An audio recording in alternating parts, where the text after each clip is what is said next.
एक शाम प्राची टीवी पर सीरियल देख रही होती है। तभी उसकी सास वहाँ आती है। अरे सीरियल में तो ऐसे मग्न है जैसे आज रात का खाना पड़ोसी आकर बनाएंगे। मुझे पता ही नहीं था आपने अपने बेटे की शादी पड़ोस में भी की हुई है। हैं? मतलब? मतलब इस घर में सारा काम बहू ही करती है, आप तो सिर्फ खर्राटे मारती हैं।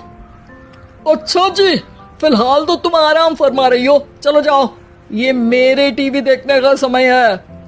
आहा, इसीलिए मुझे भगाया जा रहा है। सॉरी, अब तो बिल्कुल नहीं जाऊंगी।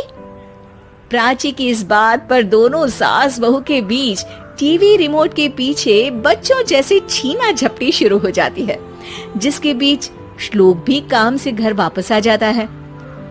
हाँ, आज मेरी चूहे बिल्ली की जोड़ी किस बात पर झगड़ रही है? अरे तेरे बीवी मुझे टीवी ही नहीं देखने दे रही। अरे तुम्हारी मम्मी मुझे खाना बनाने के लिए फोर्स कर रही है। अरे वाह, ऐसे बेतुके रीजन पर तो बच्चे भी झगड़ा नहीं करते। अरे मुझे कुछ मत बोल, सब इसने ही शुरू किया है। हाँ हाँ, जैसे आप तो बहुत दूध की धूली है ना। अरे बस, दोनों चुप। प्राची जाओ, खाने की तैयारी करो। और माँ तुम छोड़ो, तुम्हें क्या बोलूं, शांति से अपना सीरियल देखो, मुझे दोबारा लड़ने की आवाज सुनाई नहीं देनी चाहिए। ऐसा बोलकर श्लोक वहाँ से चला जाता है, जिसके पीछे पीछे प्राची भी कुछ न कुछ बड़बड़ाते हुए रसोई में चली जाती है। हाँ हाँ, सासू जी को तो कुछ बोलेंगे ही नहीं, बस मुझ पर ही हुक्म चलता है, खाना बनाओ, जैसे मैं इनके घर में खाना बनाने के लिए आई हूँ। इसी तरह शाम बीतती है और रात को श्लोक और प्राची की सास खाना खाकर सोने चले जाते हैं, लेकिन प्राची गुस्से में कुछ खाए बिना काम में ही लगी रहती है। इस घर में किसी को घंटा फिक्र नहीं पड़ता, मैं खाऊं या भूखी रहूं। प्राची कुछ देर के लिए रसोई से बाहर जाती है और जैसे ही वापस आती है तो वहाँ दूध का भरा ग्लास देखकर हैरान रह जाती है। फिक्र पूरी है, बस दिखाना नहीं है। प्राची दूध पीकर सोने चली जाती है और अगली सुबह एक बार फिर सास बहू का कार्टून नेटवर्क स्टार्ट हो जाता है। ये तुमने ही किया है। अरे अजीब जबरदस्ती है, मैं बोल रही हूँ मैंने कुछ नहीं किया। दोनों ने मिलकर पूरे घर को पागल खाना बनाया हुआ है। यहाँ कोई नॉर्मल इंसान तो रह ही नहीं सकता, इसीलिए अब पड़ोसी क्या रिश्तेदार भी घर आने से कतराते हैं।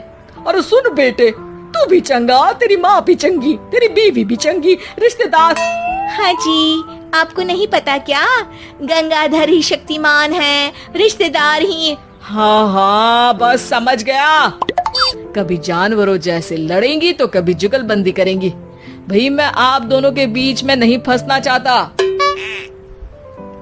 सास बहू की इस मनमौजी जोड़ी से परेशान होकर श्लोक अपना सिर खुजलाता वहाँ से चला जाता है। चलो अब मैं भी कीर्तन में जा रही हूँ। इस पर जैसे ही सास कमरे में अपना पर्स लेने जाती है तो वहाँ नाश्ते की प्लेट रखी देख मुस्कुराने लगती है और नाश्ता करके घर से बाहर निकलते हुए कुछ पैसे टेबल पर रख जाती है, जिसके कुछ देर बाद सिलेंडर वाला घर आता है। ओ मोरी मैया, मैं सिलेंडर के बारे में तो बिल्कुल भूल ही गई थी। घर खर्च के सारे पैसे भी मम्मी के पास है और श्लोक से बोला तो उल्टा 4 बात सुनाएंगे। प्राची ये सोच ही रही होती है कि अचानक उसका चेहरा चमक उठता है और वो घर में आकर इधर उधर देखने लगती है।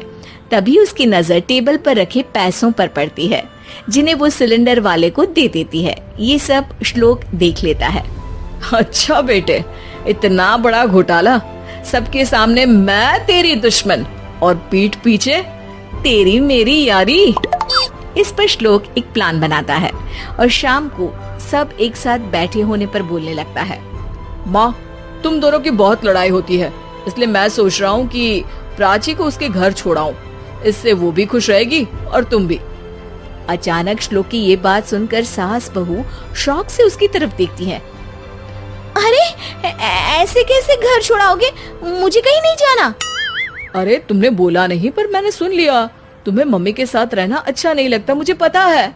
अरे वाह, अरे जब बहू खुद कुछ काम बोले तो वो तुझे सुनता नहीं, और अब जो इसने बोला ही नहीं वो तू समझ गया। जब उसे नहीं जाना तो फिर जबरदस्ती क्यों कर रहा है? अच्छा, फिर आपको मौसी के घर छोड़ाता हूँ, बस अब आप दोनों एक घर में एक छत के नीचे नहीं रह सकती। मैं इस टॉम एंड जेरी की जोड़ी को और नहीं झेल सकता। है? ऐसे कैसे नहीं रह सकते? तुम्हें इतनी दिक्कत है तो तुम्हारा बोरिया बिस्तर पैक कर देती हूँ, लेकिन मम्मी जी कहीं नहीं जाएंगी। बिल्कुल यही सुनना था मुझे।